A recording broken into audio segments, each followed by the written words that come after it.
IDTV మన ఉనికి మన వాణి. తిరుమల లడ్డు వ్యవహారంపై కేంద్రం సీరియస్ అయింది. నెయ్యి సరఫరా చేసిన సంస్థకు ఎఫ్ఎస్ఎస్ఏ నోటీసులు జారీ చేసింది. తమిళనాడుకు చెందిన ఏఆర్ డైరీకి నోటీసులు ఇచ్చింది ఎఫ్ఎస్ఎస్ఏఐ.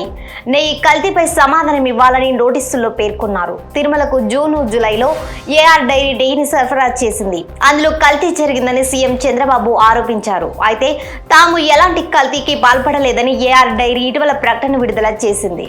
తిరుమల లడ్డు తయారీలో వాడేందుకోసం టీటీడీకి నెయ్యిని సప్లై చేసిన ఏఆర్ డైరీ సంస్థకు food safety standards authority of India సోకస్ నోటీసులు ఇవ్వడం జరిగింది. కల్తీ నెయ్యి వ్యవహారంపై వివరణ ఇవ్వాలని నోటీసుల్లో పేర్కొంది. ఇప్పటికే తమిళనాడులోని ఏఆర్ డైరీ సంస్థ కార్యాలయంలో ఫుడ్ సేఫ్టీ అధికారులు సోదాలు చేశారు. ఆ సోదాల్లోనూ కొంత కల్తీ నెయ్యి లభ్యమైనట్లు తెలుస్తోంది. తిరుమల లడ్డు వివాదంపై కేంద్రం ఇప్పటికే జోక్యం చేసుకోవడం జరిగింది. ఇప్పటికే కేంద్ర ఆరోగ్య శాఖ ఏపీ సర్కారును నివేదిక కోరడం జరిగింది. మరోపక్క food safety standards authority of India ముఖ్యంగా వినియోగదారులు వాడే వస్తువుల నాణ్యత ప్రమాణాలను ఈ సంస్థ పరిశీలిస్తూ ఉంటుంది. ఏఆర్ డైరీపై ఎఫ్ఎస్ఎస్ఏఐ చర్యలు తీసుకునే అవకాశం ఉందని సమాచారం.